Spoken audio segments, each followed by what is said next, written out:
오늘 이제 마지막 순서입니다. 저는 오늘 여기 오면서 아주 설레이는 마음으로 왔습니다. 사실은 제가 정당이라는 생활을 처음 한 것이 1999년 말부터 시작해서 김대중 대통령님 때 했던 새천년민주당 창당 과정에 제가 창당 준비위원회 총무위원장을 제가 당시에 역임하면서 이제 창당을 했고, 제가 당직의 첫 당직이 놀라웠게도 제가 국회의원도 한 번 안 한 사람으로서 새천년민주당 초대 정책위 의장을 제가 역임을 했습니다. 그래서 사실 오늘 오면서는 마치 정말 옛 고향에 오는 것처럼 설레이는 마음으로 왔습니다. 열린우리당 창당할 때도 역시 제가 창당 준비위원회 총무위원장을 하면서 그때 열린우리당을 만들었었고요. 지금의 오늘의 민주당의 옛 모습을 생각하면서 제가 오늘 찾아왔습니다. 그러다가 제가 2007년 통일부 장관으로 정상회담 할 때 평양 가면서, 아무래도 정상회담 하면서 이 당적을 갖고 가는 것보다는 당적이 없이 가는 게 훗날에도 좋지 않겠냐 해서 평양 가면서 그날로 제가 탈당을 했기 때문에 민주당하고 그때부터는 이제 인연이 끊어졌습니다만, 그러나 지금까지 제 마음속에는 민주당은 제 마음의 고향처럼 그렇게 살아있는 정당입니다. 또 우리의 희망 아니겠습니까? 그렇죠? 네. 오늘은 여러분들이 통상 아시는 거지만 남북 관계를 살펴보면서 정말 4차 남북 정상회담이 정말 언제쯤 가능할 거냐, 가능하다면 어떤 역할을 해야 될 거냐, 그걸 통해서 어떤 미래를 우리가 내다볼 수 있겠느냐 하는 이야기를 하도록 저에게 주문을 받아서 오늘은 그런 이야기를 중심으로 말씀을 드리겠습니다. 요 앞에 불을 좀 꺼주시겠습니까? 요 앞에 불을 꺼주실 수 있나요? 요거를. 네, 좋네요. 좀 껌껌하지만 괜찮으시죠? 오히려 이 화면이 아마 잘 보시기 때문에 아마 보시긴 더 쉬우리라고 생각을 합니다. 네.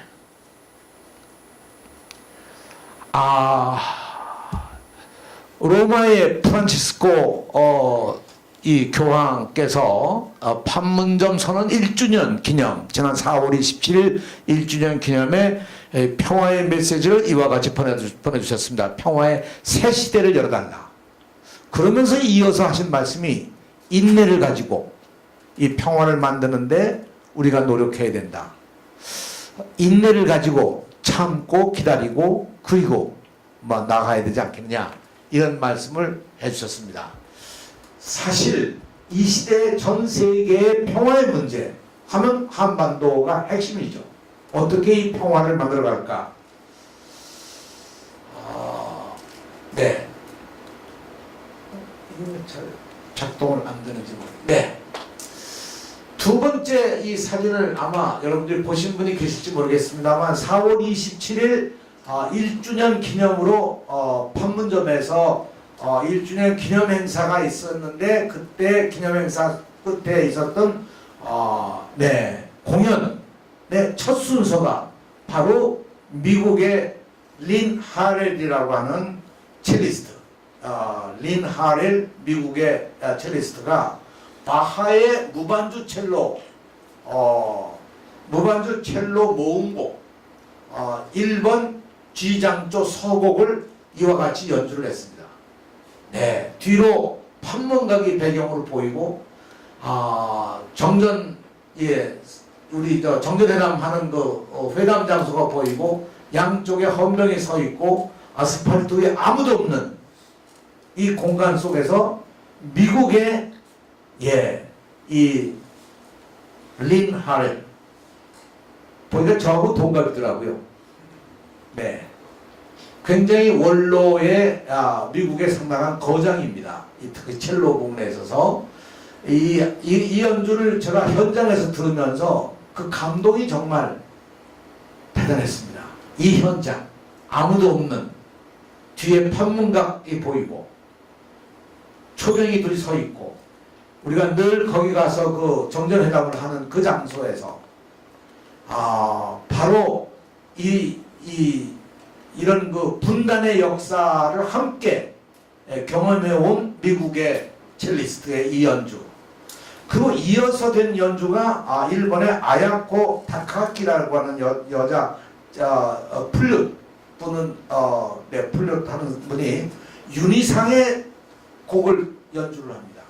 윤희상의 플루트를 위한 에디트라고 하는 그 일종의 이 하나의 모델과 같은 그런 곡을 연주하는데, 윤희상 곡은 사실 여러분 우리가 들으면요, 그야말로 이건 서양 음악이 아니라 우리의 그 감정과 정서가 있기 때문에, 그날 이 미국의 이 첼리스트, 일본의 플루티스트가 윤희상 곡을 윤희상 곡을 연주하고 바하의 곡을 연주하는 것이 정말 아주 뭐라고 할까, 감동이었습니다. 자, 우리가 4.27 1주년을 지나고 나서 이제 돌이켜보면 남북대화는 이렇게 그동안 정상회담이 5번 있었습니다. 2000년 6.15, 2007년 14, 문재인 대통령이 들어서서 2018년 4.27, 2차가 5월 26일, 그리고 3차가 9.19. 네, 이렇게 3차례 회담이 모두 5번의 남북 정상회담이 있었습니다. 이 남북 정상회담에 공통된 주제가 있었다고 하면, 남북 회담에 공통된 주제가 있었다고 하면 그것은 남북의 화해와 평화였습니다.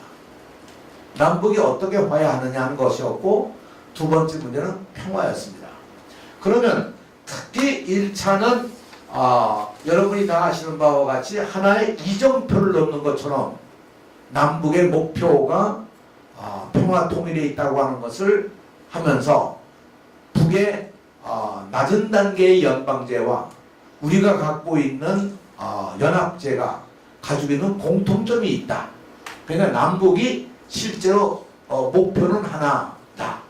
다르지 않다. 이게 굉장히 중요한 선언입니다. 이 통일에 있어서 남북의 방법론이 마찬가지다. 이 기초를 해서 노무현 대통령 때는 이 기초에 의한 일종의 실행 파일을 만들어서 여러 가지 내용들을 다 만들어내지 않았습니까? 거의 50개 가까운 항목의 합의상을 만들어냈는데, 사실 이것은 내용적으로 보면 우리가 언젠가는 해야 될 그런 과제들이죠. 예를 들어서 산업단지의 경우도 중화공업 산업단지와 IT 산업단지 이를 만들고, 조선 산업단지를 만들고 한 그런 사업 계획으로부터, 관광에 있어서는 북한의 백두산의 관광부터 시작해서 실제로 북한 전역에 대한 관광 사업, 이런 것들을 놓고 보면 노무현 대통령 때 만들어 놓은 이 역사적인 내용들은 조금 더 보겠습니다만, 대단히 중요한 하나의 뭐라고 할까, 남북 대화에 있어서의 징검다리가 아니라 사실 구체적인 내용들을 적시한 거죠. 그리고 문재인 대통령이 오셔서 2018년에 마침내 새로운 역사를 만들어내서 3차에 걸친 정상회담을 했습니다. 작년도는 그야말로 우리에게는 엄청난 변화의 시점이었었죠. 자,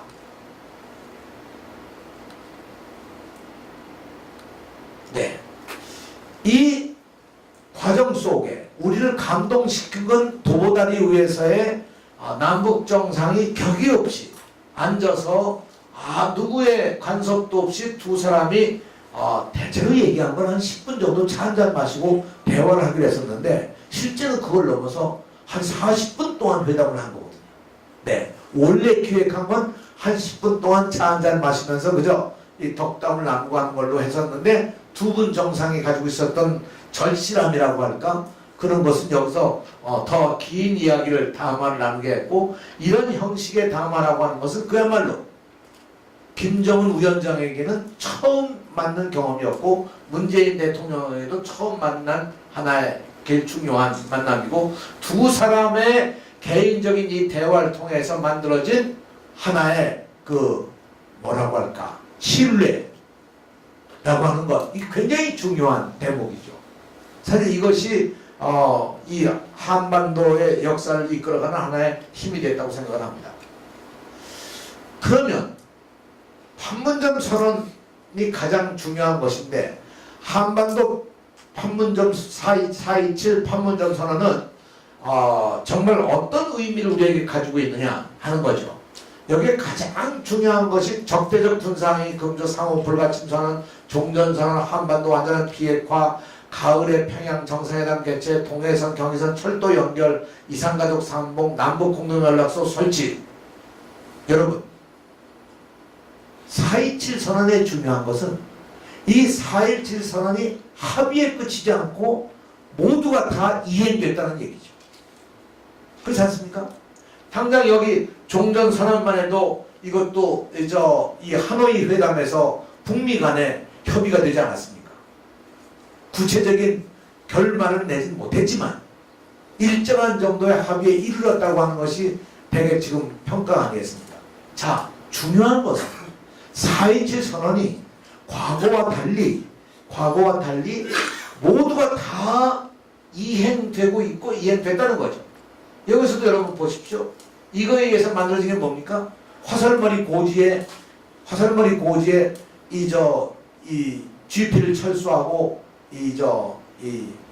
유해 발굴을 하고, 그리고 지뢰 제거를 하고, 그 다음에 길을 만들고, 그 길 위에서 북한 장교와 남한 장교가 악수하면서 있는 모습에서 우리는 뭘 봅니까? 저는 연상한 것이 베를린 장벽이 무너지는, 그래서 정말 어쩌면 군사 분계선이 우리의 힘으로 사라지는 그런 현상을 느꼈는데, 바로 이런 것이 전체적으로 이루어진 일들 아니겠습니까? 가을에 평양 정상회담도 있었고요. 동해선 경의선 철도 연결 착공식도 있었고, 이산가족 상봉도 했고, 개성의 남북 공동연락 사무소 설치하고, 다만 한반도 완전한 비핵화는 이 목표를 향해서 현재 남북 간에 북미 간에 대화가 계속되고 있는 과제들이죠. 이런 면에서 저는 4.27의 중요성이 있다고 하면 결국 우리가 약속한 것은 약속한 대로 지킨다 하는 것이 신뢰를 쌓는 가장 중요한 일이라고 생각합니다. 바로 이런 것이 4차 정상회담을 가능하게 만드는 힘이고, 4차 정상회담의 내용들을 규정하고 있다고 저는 생각합니다. 통일시대가 증명해 오고 있는 것이 아니냐. 4.27 판문점 선언, 9.19 평양선언, 바로 그 중간에 북미 회담이 싱가포르 회담이 좀 왔다 갔다 할 때 긴급히 그걸 조정하기 위해서 한 차례 긴급히 모였던 회담이 있었습니다만, 이렇게 세 번의 회담 이후에 4차 정상회담, 과연 어떤 것이 우리들에게 과제로 올 수 있을까 하는 건 이제 우리가 지금 따져볼 하나의 내용입니다. 자, 북미 관계를 여기서 우리가 좀 살펴볼 필요가 있습니다. 북미 관계는 지나간 역사 동안에 북미 관계의 제일 중요한 건 1994년 제네바 합의, 2000년 워싱턴 선언, 특히 2000년에는 북한의 조명록 차수가 워싱턴을 방문해서 워싱턴에서 구체적으로 북미 간의 워싱턴 선언을 만들어냈는데, 이때 올브라이트 국무장관이 평양도 방문을 합니다. 그래서 사실 2000년이라고 하는 것이 북미 간의 고위급 회담이 열린 최초의 역사였습니다. 2000년. 우리는 정상회담이 열렸고, 북미 간에는 고위급 회담이 열리고, 두 번째, 육자회담이 있었습니다. 육자회담은 2005년 9.19 선언, 2007년 2.13 합의, 2007년 13 합의. 요 두 차례는 2005년 9.19 선언을 이행하기 위한 실질적인 그런 회의였었습니다. 실질적인 회의. 그 다음 세 번째, 북미 정상회담이 1차에 시드니에서 2차에 하노이에서 이렇게 두 차례 북미 정상회담이 마침내 열렸습니다. 자, 이 세 가지 회담에 있어서 가장 중요한 포인트는 뭘까요? 가장 중요한 포인트는? 네. 어떤 게 포인트겠습니까? 실천에 대한. 네. 앞으로 이런 것들이 실천하겠다라는 실천하겠다는 의지가 있다. 오케이. 좋습니다. 그렇죠. 어떻든 이 앞서서 보였던 이런 회담의 내용들이 결코 그냥 사라진 것이 아니라 북미 정상회담을 통해서 이행할 의지를 밝혀서 그런 그 실천할 의지를 표명했다. 네, 좋은 포인트입니다. 또 어떤 포인트가 있을까요? 정상국가 이미지를 네, 북한의 정상국가의 이미지를 만들어냈다. 네, 그건 역시 좋은 포인트입니다. 네, 이 북한이 이때까지만 해도 정상들이 만난 건 아니었거든요. 그죠? 다 대표단들이 만난 거죠. 이때는 고위급 회담이 있었지만 이 이후에는 고위급 회담이 열리지 못했었습니다. 그러나 이때는 정말 정상 간의 모임을 함으로 해서 정상회담이라는 걸 통해서 북한의 정상적인 국가라는 모습을 보여주었다. 한번 중요한 포인트입니다. 네. 제가 보기에 또 하나의 포인트는요. 이게 이루어질 때마다 사실은 남북 관계가 좋은 것처럼 한미 관계도 굉장히 좋았습니다. 한미 관계도. 그러니까 이 94년 제네바 합의할 때나 2000년 워싱턴 선언할 때나 육자회담을 하는 기간 동안이나 혹은 지금 할 때나 다 한미 관계가 굉장히 좋은 시절이었습니다. 그리고 남북 관계가 좋은 거죠. 양자가 함께 가야 결실을 낼 수 있는 하나의 회담의 결실을 낼 수가 있다. 이런 점에서 북미 관계라고 하는 것은 한미 관계의 기반 위에 역시 이루어질 수 있고 남북 관계가 좋아질 때 북미 관계도 좋아질 수 있다. 이렇게 내다볼 수가 있는 거겠죠. 네, 지금 그런 면으로 우리가 이걸 해석해 볼 수 있다 생각합니다.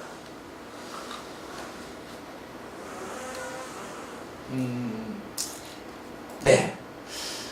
이 육자회담과 육자회담 2005년에 있었던 육자회담 그리고 제네바 합의와의 공통점과 이 다른 점들을 이렇게 비교해 봤는데 대개 이 비교해 보면 여러분 아시겠습니다만 이 양자가 같은 맥락을 가지고 있다고 하는 것.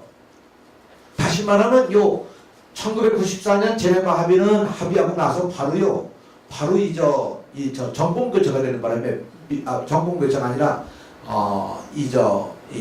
미국 의회 선거에서 이 민주당이 공화당한테 집니다. 그러면서 이 공화당 세력의 여소야대가 되면서 사실상 이거 이행하기는 어려워졌었습니다만 그러나 이 합의와 이 육자회담의 합의가 그 내용으로 보면 상당히 상관관계가 있고 대단히 중요한 면들을 다 가지고 있습니다. 다만 다른 점이 있다고 하면 베이징 협의에서 가장 중요한 것은 한반도 평화체제에 대해서 별도의 포럼에서 협상안에 나가도록 하고 이걸 만들어 가겠다. 그래서 핵 협상만 하는 게 아니라 한반도 평화체제를 만들기 위한 것을 육자가 함께 협상을 하자고 하는 합의가 이루어진 것은 처음 있는 일이었습니다. 다시 말하면 2005년 이때부터 본격적으로 한반도의 평화체제 논의가 국제사회와 남북 간의 토론이 시작됐다. 이렇게 볼 수가 있는 거겠죠. 북미 정상회담에 하노이 회담에서 나온 합의사항을 보면 대단히 중요한 합의를 했는데 여기서 북미 정상회담의 합의문이 간단한 4개항이지만 여기서 제일 중요한 포인트는 어떤 겁니까? 제일 중요한 포인트는 네 개 가운데 예? 네 3번 네 3번 손 들어보시죠. 아니 3번 지지하는 분 손 들어보시죠. 네 좋습니다. 4번이라고 하는 분 손 들어보시죠. 4번 네 2번이라고 수행하시는 분 손 들어보시고요. 2번 아주 많으시네. 네 좋습니다. 1번이라고 생각하시는 분 손 들어보시죠. 네 1번도 예. 네 좋습니다. 여러분의 다수의 의견으로 가장 중요한 포인트는 지속적이고 안정적인 한반도 평화체제를 구축한다. 대단히 중요한 거죠. 여러분의 의견이 맞는 말씀입니다. 실내가 좀 더워서 저기 좀 벗고 와도 되겠습니까? 네.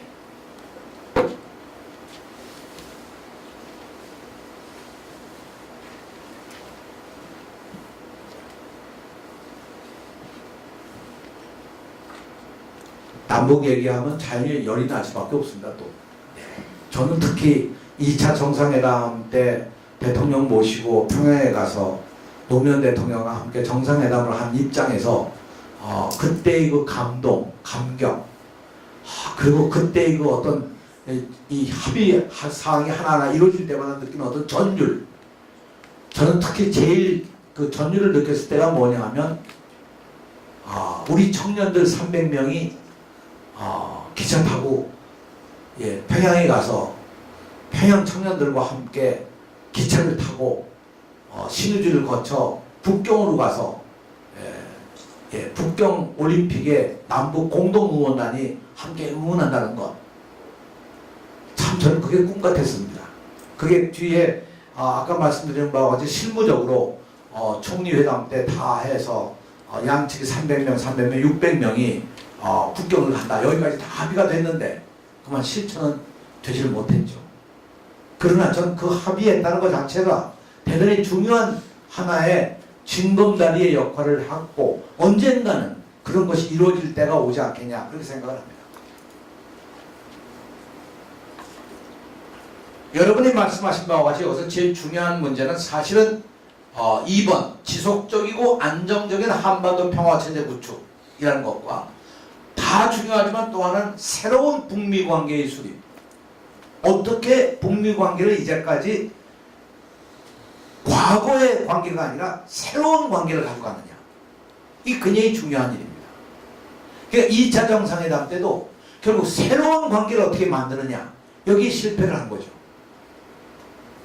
아직 실패한 게 아니라 아직 합의에 도달을 못한 거죠. 새로운 관계라고 하는 거에 아직 합의를 못했지만 굉장히 중요한 포인트라고 생각합니다. 자, 이런 과정 속에 우리가 하노이 회담에서 그만 이 합의사항을 만들어지 못한 채 회의는 끝나고 이제 10년 들어서서 상당히 교착 상태에 빠진 것 같지만 지금은 모두가 다 일종의 다시 한번 지난 1년간의 엄청난 이런 남부 한반도를 둘러싼 변화와 대화의 과정들을 한번 성찰을 하면서 새로운 길을 나가기 위한 준비 과정이다. 저는 그렇게 생각을 합니다. 미안합니다. 그러면 이 합의가 안 되면 왜 안 되느냐라는 걸 여러 학자들이나 여러 사람들의 주장에 보면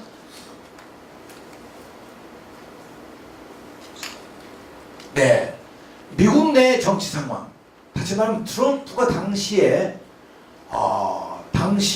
자기의 보좌관이었던 그 법률가 코엔에 대한 청문회 과정 속에서 어떻게 될지 상당히 중요한 이 고비였었습니다. 이 트럼프 대통령으로서는. 그래서 사실은 이 엄청난 미국 국내 정치 상황 속에서 어떤 합의도 만들어내기가 어려웠던 거죠. 근데 그 내용으로 보면 대단히 중요한 내용들이었거든요. 핵미사일 실험 중단, 영변 핵시설 폐기와 알파, 영변 핵시설 폐기와 영변 외에도 큰 핵시설이 있으니까 이것까지 다 폐기한다. 최우선 상응 조치로 제재를 완화해라. 완전하고 불가역적인 비핵화가 먼저 돼야 이런 걸 이루어질 수 있다. 사실 가장 핵심적이고 중요한 내용들을 합의해내야 되는 이런 과정 속에서 위험스러운 미국 국내 정치에서 자칫 오히려 합의 자체가 오히려 모든 걸 다 위험스럽게 만들 수 있는 그런 상황에서 합의가 도달하기는 어려웠다고 생각합니다. 그건 뭐 지금 이제 지나로 보면 객관적으로 옳은 거죠. 오히려 어떤 합의를 했다면 예를 들면 정전협정을 한다든가 무슨 정전협정을 종전선언을 한다든가 하는 것들도 역시 마찬가지 대목이죠. 그것이 갖는 이 엄청난 이 뭐라고 할까 논쟁. 사실 미국 사회는요 여론 정치거든요.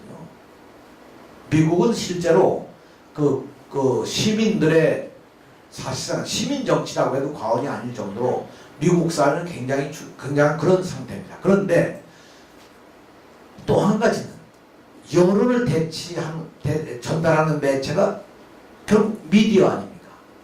TV, 라디오, 신문.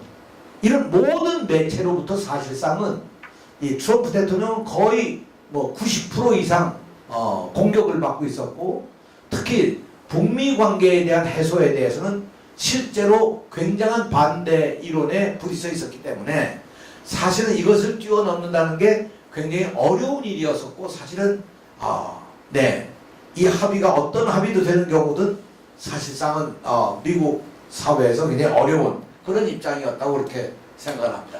그래서 사실은 이 딜에 성공을 못한 것은 미국 내 정치 상황이 반영된 것이, 이 자체가 적당한 선에서 타협할 수 있는 내용들이었음에도 불구하고 타협을 못 본 건 그런 이유다라고 생각을 합니다.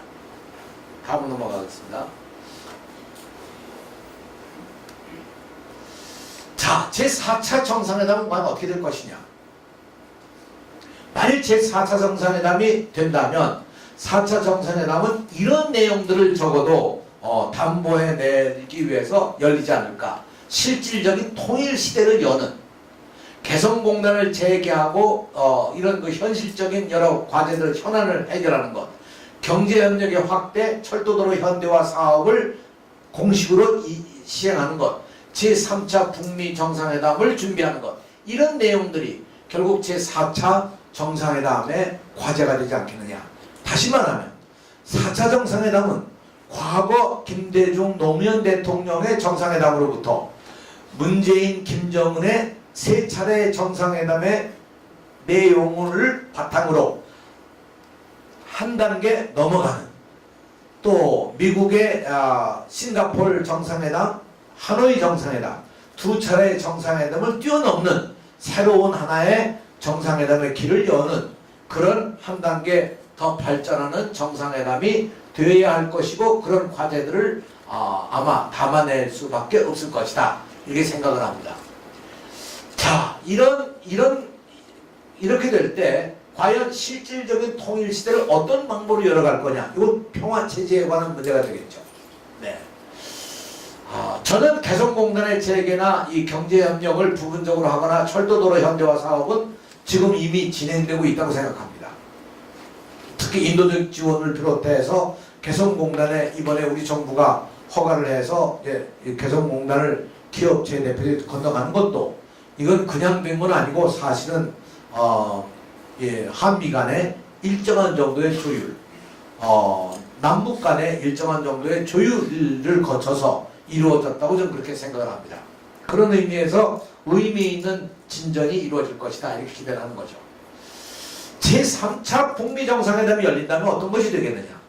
그러면 저는 여기서 종전선언과 외교관계의 정상화, 경제제재 해제와 경협관계의 확대, 북핵 문제의 포괄적 합의, 이런 것이 결국 제3차 북미 정상회담의 하나의 과제가 되지 않을까. 다시 말하면 제3차 북미 정상회담과 제4차 남북 정상회담은 두 회담이 따로 가는 것이 아니라 궤를 같이 하면서 동반자 같이 이렇게 나가게 될 것이다. 그리고 그 과제들도 쌍방 간에 충분히 협의를 하면서 이루어질 것이라고 생각합니다. 이번에 트럼프 대통령의 방안에서 서울에서 열리는 남북 정상회담, 한미 정상회담은 적어도 앞으로의 북미 정상회담과 앞으로의 남북 정상회담에 대한 논의와 그 내용들을 상당히 접근하는 그런 정상회담이 되리라고 생각하고 그런 기대를 가져보는 것이죠. 네. 3차 북미 정상회담은 분명히 종전선언과 외교관계 정상화, 경제제재 해제, 이건 아마 전체적인 해제는 어려워도 부분적인 해제까지는 가지 않겠느냐. 그런 면에서의 경협관계, 특히 민간 차원에서의 경협의 확대, 그리고 그러나 여기에 겸해서 북핵 문제 포괄적 합의까지는 이루어질 것이라고 저는 그렇게 생각합니다. 네. 그 다음 노무현 대통령의 직관을 한번 우리가 짚고 넘어가자고 생각합니다. 2001년에 민주당의 이 당원교육 때 청원회 교육 시설이 있었거든요. 근데 청원에 있었던 연수원에 오셔서 강연한 대목 가운데 하나입니다. 그때 이런 얘기를 합니다. 우리가 한국이 어떻든 이 중국과 일본, 미국과 러시아 등등의 이런 끊임없는 역사적인 이런 긴장 관계 속에 놓여 있는 그런 위치에 우리가 있다. 그걸 이 전략적 요충지 이렇게 표현했습니다. 그런 우리 위치에 대해서 이 전략적 요충지에 남과 북이 위치하고 있습니다. 이제 남과 북 관계는 민족은 하나다. 그러니 같이 살아야 한다. 이런 감성적인 얘기로는 논할 수 없는 위치로 돌아가고 있습니다. 사실이죠. 지금은 뭐 우리가 이런 감성적인 얘기로 우리 하나가 돼야 된다 이런 건 아니고 한일 관계, 이건 미안합니다. 철자가 잘못해서 한중 관계 등 전반적인 동북아의 역학관계 속에서 남북을 바라보아야 하는 시절이 된 것입니다. 지금도 우리는 남북관계나 이것을 한일관계, 한중관계, 한미관계 이런 전반적인 동북아 역학관계 속에서 한미관계와 남북관계를 바라보는 우리 노력이 있어야 된다. 중간에 생략을 했습니다만 생략하고 복원될 경의선 철도 그 당시의 이야기입니다. 철로는 남한의 경제가 북한을 지나 중국을 넘어 저 유라시아 대륙으로 뻗어나가는 훌륭한 상징이 될 것입니다. 다시 말하면 한반도 문제라고 하는 것은 그야말로 동북아의 새로운 경제 구조를 만들어내는 그야말로 실크로드의 역사를 다시 만드는 그런 새로운 역사를 만들어낸다고 볼 때 노무현 대통령이 얘기한 이 두 가지 하나는 한일 관계, 한중 관계는 전망적인 동북아 역학 속에서 남북 문제를 보자. 두 번째, 우리가 남북 문제를 볼 때 이 동북아가 갖고 있는 경제 협력, 경제 기반, 새로운 유라시아 시대를 열어가는 그런 하나의 경제적 구조 속에서 봐야 된다. 사실요, 십자 정상선언을 나갈 때 저희들이 생각한 가장 중요한 것은 동북 삼성과 남북을 합치면 인구가 거의 2억 정도가 됩니다. 거기다가 좀 더 반경을 넓히면 훨씬 더 많은 숫자가 되고 이것은 전 세계에 이렇게 밀집된 인구가 있는 지역은 없습니다. 근데 마침 동북 삼성만이 아니라 이 연해주까지 포함하면 러시아까지 포함되는 거죠. 그럼 연해주까지 포함돼서 적어도 한중 러시아 한중 러가 함께 관계되어 있는 이 동북 삼성의 가장 경제 체제가 가장 지역 공동체로 만들어진다면 이건 뭐 그야말로 이 지역의 평화라고 하는 것은 구체적인 구조가 되는 것이죠. 사실 그래서 14정상선언을 만들 때 대략 그런 걸 염두에 두고 경제라는 걸 만들어서 얘기했고 그것이 가장 중요한 한 과제로 떠오른 것입니다. 이런 관점에서 남북관계를 계속 봐야 된다. 네. 제가 몇 시까지 해야 되나요? 몇 분 정도 남았습니까? 20분 정도 남았어요. 20분 정도? 네. 네. 그럼 제가 한 10분 정도만 얘기하고 10분 동안 여러분들이 질문하실 수 있도록 시간을 좀 드리도록 하겠습니다. 그래서 지금도 남북관계를 볼 때 동북아의 역학관계에서 보자. 또 하나는 이 동북아에 연계되어 있는 여러 나라들과 함께 지역 경제 공동체의 지역적 발전, 다시 말하면 새로운 유라시아 시대를 열어가는 그런 입장에서 이걸 봐야 된다 하는 관점에서 이걸 보자는 거죠. 그렇다면 환경의 변화를 어떻게 만들어내느냐, 환경의 변화가 어떻게 이루어졌느냐, 어떻게 가고 있느냐. 첫째로는 가장 중요한 것이 미중관계의 개선입니다. 사실 미중관계가 원만하게 이루어지지 않으면 남북관계나 북미관계도 원만하게 이루어지기가 상당히 힘듭니다. 지금 무역전쟁이 한참 이루어지고 있고 미국과 중국 간에 그야말로 패권 경쟁이 이만저만이 아닙니다. 미국은 아메리칸 퍼스트라고 하는 트럼프 대통령의 절대적인 고맙습니다. 절대적인 주장을 하고 있고 이따도 그걸 좀 보여주세요. 절대적인 걸 가지고 있고 두 번째 중국은 1대1로라고 하는 세계를 하나의 줄로 묶어서 중국의 영향권 속에 넣자고 하는 중국의 패권주의 이 두 가지가 지금 현재 정면으로 충돌하고 있고 부딪히고 있는 상황입니다.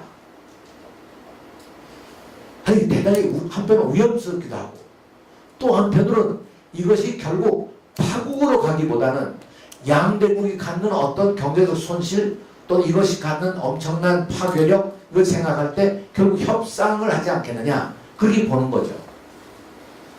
그럼 이 협상이 어떻게 돼가냐 굉장히 중요합니다. 사실은 앞으로 남북 정상회담도 북미 정상회담도 사실은 이런 미중 관계가 어떻게 갈 거냐는 것이 대단히 중요한 하나의 변수가 된다는 거죠. 그리고 이건 동시에 상수입니다. 이거에 의해서 좌우될 수 있다는 거죠. 북중 미중 관계. 그렇다면 우리가 한중 외교 관계 속에서도 역시 미중 관계라고 하는 염두에 두고 한중 관계라고 하는 것이 계속해서 외교적으로 발전적으로 가야만 되리라고 생각을 합니다. 두 번째, 김정은의 북한은 과거의 북한이 아닙니다. 전혀 김정일 시대하고 전혀 다릅니다. 제가 경험한 김정일 시대와 지금 김정인 시대는 정말 극과 극이라고 해도 과언이 아닙니다. 다시 말하면 김정일 시대만 하더라도 사실은 1990년대의 고난의 행군 시대 때의 그 엄청난 국가적 손실과 피해와 어려움에서 벗어나지 못한 상태에서 결국 끝나고 말았습니다. 그래서 사실은 그런 거를 극복해 나가기 위해서 내걸었던 정책이 선군 정책입니다. 모든 것을 군이 앞장서서 장악하고 해결해 나간다. 그러니까 경제 문제만이 아니고 국민의 삶만이 아니고 심지어 예술 분야까지, 체육 분야까지, 교육 분야까지 모든 걸 군이 앞서서 나간다. 그러던 것이 김정은 시대에 와서 작년에 제가 평양을 갔더니 곳곳에 붙어있는 표제 가운데 하나가 교육으로 미래를 담보하자. 이게 전혀 다른 슬로건입니다. 선군이 아니라 선교육이죠. 그 교육을 통해서 어떻게 보냐 북은 교육을 통해서 모든 국민들을 과학에 앞서가는 인재로 만들자.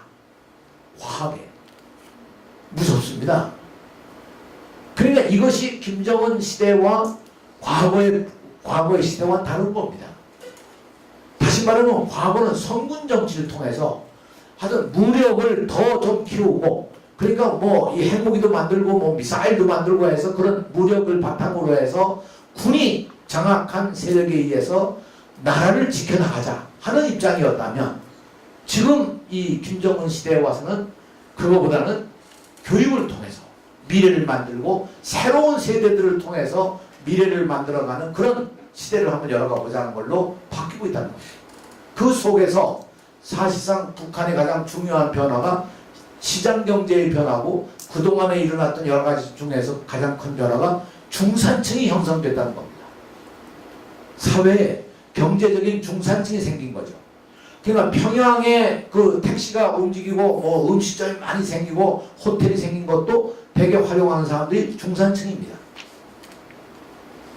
북한 내에 있는 이런 면에서 북한의 경제체제와 경제구조와 이런 것들이 옛날과는 전혀 다르다.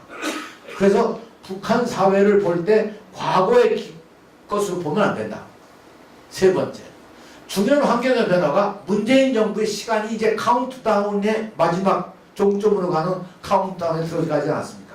이 정부의 3년 차에 들어가면 이제 과거 2년간 달리 이제 수습과 어떻게 보면 조정과 이거 하는 이런 단계에 들어가기 때문에 이 기간 동안에 남북 관계와 북미 관계를 어떤 관계로든 정리를 해내지 못하면 참으로 그동안 한 노력도 어려워지는 거죠. 그래서 이 문재인 정부가 이 시간과의 싸움에 있다. 네 번째, 미국은 트럼프의 대선 일정, 내년 11월에 대선이 있기 때문에 내년 11월까지 남은 한 1년 반 정도의 이 기간 동안에 과연 미국은 정치적으로 어떻게 이것을 해나가냐는 미국도 역시 시간과의 싸움입니다. 이런 과정 속에 있어서 이런 환경을 놓고 우리가 남북관계, 북미관계를 바라보고 이것들을 어떻게 조정해 나갈 거냐 하는 것을 한번 살펴보자. 그런 생각입니다. 제가 사실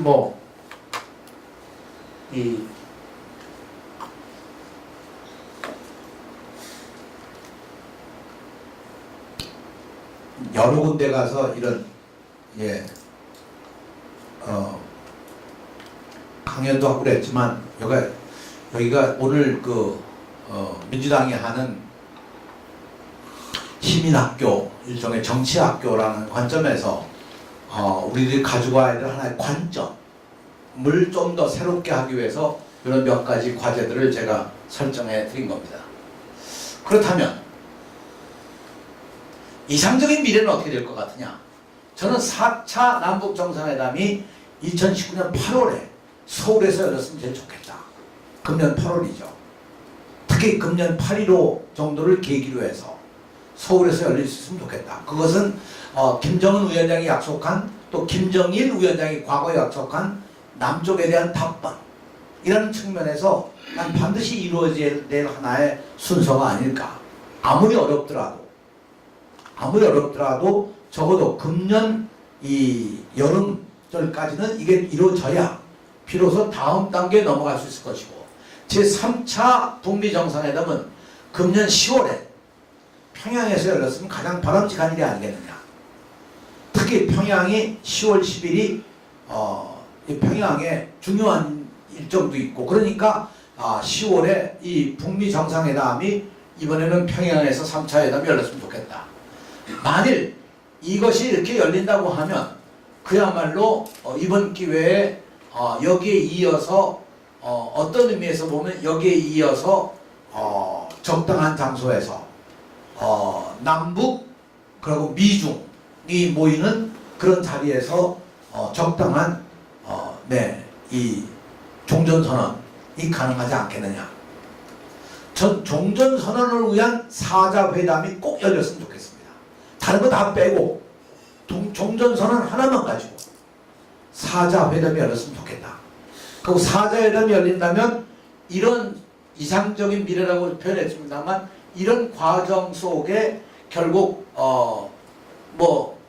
2019년 금년 내에 있을 수도 있고 내년 초에 있을 수도 있고, 그것이 한반도에서 열리든 아니면 중국에서 열리든 저는 상관이 없다고 생각합니다. 이런 가능성을 우리가 좀 내다보면서 만들어갔으면 좋겠다고 생각을 합니다. 되게 제가 예언한 게 맞더라고요. 근데 맞았으면 좋겠습니다. 정말. 네. 아니 진짜 제가 이렇게 드리면 뭐하지만, 사실은 제가 2017년 재작년 강남대학하고 신한대학하고 두 군데서 제가 통일에 관한 강연을 하면서, 그때 그해 10월 11월 강연하면서 제가 여러 가지 점들을 참작할 때 2018년 4월이 되면 남북 관계도 좋아지고 북미 관계도 좋아진다. 저도 정상회담이 열릴 가능성이 있다. 그걸 예언을 제가 했더니 받았더라고요. 우연의 일치라고만 보지는 않습니다. 왜냐하면 그때 북한의 상황에 대한 것을 다 검토를 하고, 미국의 정치적 상황을 분석하고, 우리 한국의 정치적 상황을 분석해 보니까 꼭 그렇게 될 수밖에 없는 상황이었는데, 그게 우연하게도 맞았습니다. 제가 그렇게 본 이유 중에 가장 중요한 것은, 북한이 2016년, 2017년 두 해 동안에 집중적으로 핵실험과 ICBM 실험을 합니다. 통상 북한의 핵실험은요 3년 터울로 대개 했습니다. 근데 2년 동안에 3차례 핵실험을 했거든요. 2년 동안에. 두 번째, ICBM 실험도 사실상 이 2년 동안에 집중적으로 해서 사실상 그들이 목표로 하는 바를 달성했다, 이렇게 발표하지 않았습니까? 그럼 더 이상 핵실험을 할 필요가 없고, 더 이상 ICBM 탄도탄 미사일 시험을 할 필요 없잖아요. 완성했으니까. 그 완성된 단계 이 힘을 가지고 2018년도 초에 적어도 북미 관계 이야기가 되고 남북 관계 회담이 이루어질 거다. 왜냐하면 그만한 힘을 가지고 있을 때 바로 뭔가 이 회담을 해야 되지 않겠습니까? 거기다가 그때 내다본 것이 미국이 남아있는 유일한 외교 관계에 있어서 북미 관계의 관계 개선이라고 하는 것이 유일하게 남아있는 거 아니겠습니까? 오바마 대통령이 끝나기 전에 쿠바하고에 막혔던 그걸 다 해결했고, 이란 문제를 해결하고, 지금 이란 문제가 다시 또 문제되고 있습니다만, 어쨌든 이란 문제를 해결하고 다 해결한 상태에서 북미 관계만이 남아있었기 때문에 저는 이런 상황 속에서 2018년 초가 아주 결정적으로 그런 시기가 될 거라고 생각했는데 저는 지금도 아까 얘기한 여러 가지 그 기간을 생각해 본다면 문재인 대통령의 남아있는 기간, 트럼프 대통령의 대선을 향한 기간, 김정일 위원장으로서의 북한의 경제, 북한의 어려움을 해결하기 위한 어떤 시간, 사실 북한은요 점점 시간을 끌면 끌수록 이 핵무기의 소유와 ICBM의 소유라고 하는 이 자기들이 주장하는 그거에 대한 효력이 점점 이 감가상각이 된다고 할까 효력이 더 줄어들기 시작합니다. 그러니까 북한도 서둘러야 됩니다. 그런 의미에서 사실상 이 문제가 해결이 돼야 되고 이 문제가 해결되는 건 중국으로서도 대단히 중요한 거거든요.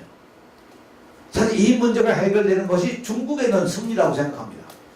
그런 의미에서 이 문제를 해결하는데 결정적으로 주도적인 생각을 가지고 있는 미국이 결국 이 문제를 푸는 마지막 단계가 바로 이 회담이 아닙니까? 네. 틀려도 뭐 너무 야단치지 마십시오. 네. 그렇다면 이 아까 말씀드린 바와 같이 4차 정상회담의 구체적인 과제는 뭐가 되어야 되느냐? 4차 정상회담은 제3차 북미 정상회담의 환경을 만들어야 될 것이고 특히 4차 정상회담은 옛날에 좀 바뀌었습니다만 종전선언과 평화체제의 일정을 만드는 스케줄을 만드는 것은 이 4차 정상회담에서 돼야 되지 않을까? 평양의 상주연락사무소 개소되는 것이 논의돼야 되지 않을까? 개성의 연락사무소가 아니라 평양의 연락사무소가 있어야 이것이 제대로 된 역할을 하는 것이 아니냐. 그리고 민간교류 협력을 확대하고 마지막으로 경제특구의 공동개발, 북한이 지금 제시하고 있는 경제특구에 대한 공동개발에까지 구체적인 안이 논의가 돼야 되지 않을까. 결국 이것이 4차 남북정상회담의 구체적인 과제가 돼야 될 것이고 이것을 위해서 우리가 내부적으로 준비가 있어야 된다고 생각합니다. 이런 준비를 위해서 저는 사실 이 민주당에 민주당과 민주당 정부에 건의하고 싶은 내용은 이러한 일들을 소화시키기 위해서 적어도 평화체제 추진하는 전략기구가 구체적으로 있는지 잘 모르겠습니다만 구체적으로 있으면 좋겠다는 생각입니다. 그것이 합동 컨트롤 타워가 있어야 되고 그것을 실행하는 실행기구가 구체적으로 있어야 되고 그래서 홍보 미디어 기구가 만들어져야 되고 지원 조직의 체계적 관리가 있어야 되지 않겠느냐. 저는 이것이 단순히 장관급 회담을 통해서 상위층의 논의만이 아니라 실무적 논의를 통해서 실행되는 것이 어떤 가능한 기구가 됐으면 좋겠다. 이런 것이 구체적으로 만들어지는데 이 평화체제 전략기구에는 실제로 관만이 아니고 민도 참여하고 정도 참여하는 그러니까 관, 민, 정이 다 참여하는 그런 전략기구가 되고 이 전략기구가 하나의 그 구체적인 역할을 해나가면서 각각의 역할을 좀 더 넓게 해나가는 하나의 시스템이 만들어졌으면 좋겠다 하는 생각이 제가 가지고 있는 마지막 하나의 제안입니다. 강의를 마치면서 지난 4월 27일 날 휴전 군사분계선에서 이렇게 모든 사람들이 4.27 선언을 감사하는 그런 뜻으로 이런 그 손잡기 운동을 벌였습니다. 우리 경기도 교육청에서도 우리 학생들이 한 4,000명 100대의 버스에 분석을 해서 여기 갔는데요.